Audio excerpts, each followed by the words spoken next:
सूचना ह्या कार्यक्रमात तज्ञांनी व्यक्त केलेले विचार हे पूर्णतः व्यक्तिगत आहेत. रेडिओ चॅनल आणि ऍड एजन्सी तज्ञांच्या विचारांशी सहमत असतीलच असं नाही. नमस्कार श्रोते हो, 7 आयुर्वेद प्रस्तुत आयुर्वेद एक स्वास्थ्य वेद या कार्यक्रमात आपल्या सगळ्यांचं मनपूर्वक स्वागत. 7 आयुर्वेदच्या वैद्य श्वेता लबडे आपल्या बरोबर आहेत. नमस्कार श्वेता मॅम. नमस्कार रेणुका. जसं की मॅम आपण या कार्यक्रमातनं आयुर्वेदाबद्दल बोलत असतो, उपचारांबद्दल बोलत असतो आणि आपले अनेक श्रोते आपल्या मैत्रिणी आपल्याला प्रश्न विचारत असतात. तसाच आज एक प्रश्न आपल्याकडे आलेला आहे. स्वाती उपाध्याय असं त्यांचं नाव आहे आणि त्या सांगतायत की माझा मुलगा आता 4th स्टँडर्ड मध्ये आहे. तो खरं तर खूप हुशार आहे. एकदा सांगितलेलं किंवा शिकवलेलं त्याच्या लगेच लक्षात राहतं. ग्रास्पिंग पॉवरही त्याची चांगली आहे, पण कॉन्सन्ट्रेशन मात्र अजिबात नाहीये. खूप चंचल स्वभावाचा आहे. जितक्या पटकन लक्षात राहतं तितक्या पटकन तो विसरूनही जातो. तर मग त्याची एकाग्रता वाढवण्यासाठी आणि स्मरणशक्ती वाढवण्यासाठी आपण काही करू शकतो का? ह्याच्यावर नक्कीच आयुर्वेदाची मदत होऊ शकते. तुम्ही जे लक्षण सांगितलं की तो जेवढ्या लवकर लक्षात राहतं तेवढ्याच लवकर विसरतो, हे मुळातच वात वाढल्याचं लक्षण आहे, वाताचं लक्षण आहे. बरं. काय असतं, मुलांमध्ये खूप एनर्जी असते आणि ती त्या प्रमाणामध्ये वापरली जात नाही, चॅनलाइज झालेली नसते. सारखं मोबाईल, टीव्ही किंवा एका जागेवर बसून राहणं अशामुळे ती युजच होत नाही एनर्जी, आणि म्हणून त्यांच्यामधली ही जी एनर्जी व्यवस्थित चॅनलाइज केली गेली पाहिजे.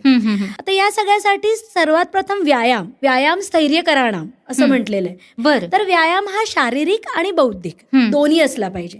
आता शारीरिक व्यायामामध्ये त्याला काही खेळायला आवडतंय किंवा ग्राउंडवर जात असेल तर तसं खेळू द्यावं, किंवा सूर्यनमस्कार, मेडिटेशन, ओंकार असं काहीतरी करत राहायला पाहिजे. बरं. बौद्धिक व्यायामामध्ये मग काही गेम्स असू शकतील, चेस सारखा गेम आहे किंवा काही कोडी आहेत, असे कुठलेही मेमरी गेम्स तुम्ही त्याला देऊ शकता. अच्छा. आणि ह्याच्याच बरोबर वाताच्या दृष्टीने काही उपचार केले गेले पाहिजे आयुर्वेदानुसार. श्रोते हो, तुम्हाला सुद्धा तुमच्या मुलांच्या एकाग्रतेच्या संदर्भात किंवा स्मरणशक्तीच्या संदर्भात काही प्रश्न असतील तर त्यासाठी आणि infertility, mental health care, weight management, child care, joint disorders, पित्ताच्या तक्रारी आणि सुवर्णप्राशनासाठी सुद्धा संपर्क करू शकता वैद्य श्वेता लबडे यांच्या 7 आयुर्वेद केअरला. संपर्क 88 88 03 20 73, 88 88 03 20 73, 8888 03 2073. श्वेता मॅम, आपण स्वातीताईंच्या प्रश्नाला उत्तर देत होतो. एकाग्रता आणि कॉन्सन्ट्रेशन आणि स्मरणशक्ती वाढवण्यासाठी काय काय गोष्टी किंवा काय काय उपचार आपण देऊ शकतो आयुर्वेदानुसार?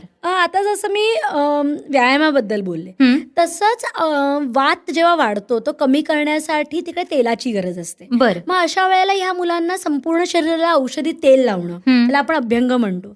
तसंच डोक्याला रेग्युलर खोबरेल तेल किंवा औषधी सिद्ध तेल म्हणजे ब्राह्मीचं तेल असेल किंवा जटामोसीचं तेल असेल, अशाने सुद्धा स्थिरता येऊ शकते. याच्याच जोडीला सुवर्णप्राशन ह्याचा नक्की छान उपयोग होतो या मुलांमध्ये. ओके. बाकी इतरही मेद्य रसायन आहेत आयुर्वेदामध्ये सांगितलेली, शंखपुष्पी, ब्राह्मी, मग याची तुपं असू शकतात, काढे असू शकतात किंवा अवलेह स्वरूपामध्ये हे असू शकतात. ह्याच्याच जोडीला स्थिरता देणारा आहार गरजेचा आहे. आता शरीर आणि मनाला स्थिरता देणारा आहार जर आपण म्हटलं तर त्याच्यामध्ये तूप हे सर्वात महत्वाचं आहे. जसं मी अंगाला तेल लावणं म्हटलं तसंच आहारामध्ये तूप गेलं पाहिजे आणि आहारामध्ये संपूर्ण आहार असला पाहिजे पौष्टिक. मग त्याच्यामध्ये रोजच्या सगळ्या भाज्या, फळं, वरण, भात, पोळी हे सगळं गेलं पाहिजे. आणि ह्याच्याबरोबर ड्रायफ्रूट जसे खारीक आहे, बदाम, अक्रोड किंवा खजूर यासारख्या गोष्टी आहेत.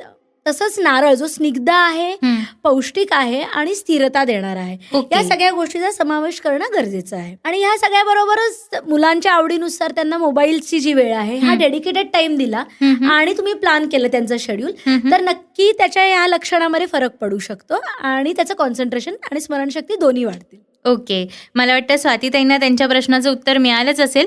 पण श्रोते हो, तुम्हाला सुद्धा तुमच्या मुलांच्या स्मरणशक्तीबद्दल, एकाग्रतेबद्दल काही शंका असतील, प्रश्न असतील, मार्गदर्शन हवे असेल, त्याचबरोबर infertility, mental health care, weight management, child care, joint disorders, पावसाळ्यातले विकार, आमवात, संधिवात, पित्ताच्या तक्रारी आणि सुवर्णप्राशनासाठी सुद्धा संपर्क करायचा असेल तर जरूर संपर्क करू शकता वैद्य श्वेता लबडे यांच्या 7 आयुर्वेद केअरला. 88 88 03 20 73 या नंबरवर, 88 88 03 20 73, 8888 03 2073. पुन्हा भेटूयात 7 आयुर्वेद प्रस्तुत आयुर्वेद एक स्वास्थ्य वेद या कार्यक्रमाच्या पुढच्या भागात वैद्य श्वेता लबडे यांच्यासह. तोपर्यंत नमस्कार. नमस्कार. निर्मिती संकल्पना मेसर्स बाळ एम जोगळेकर.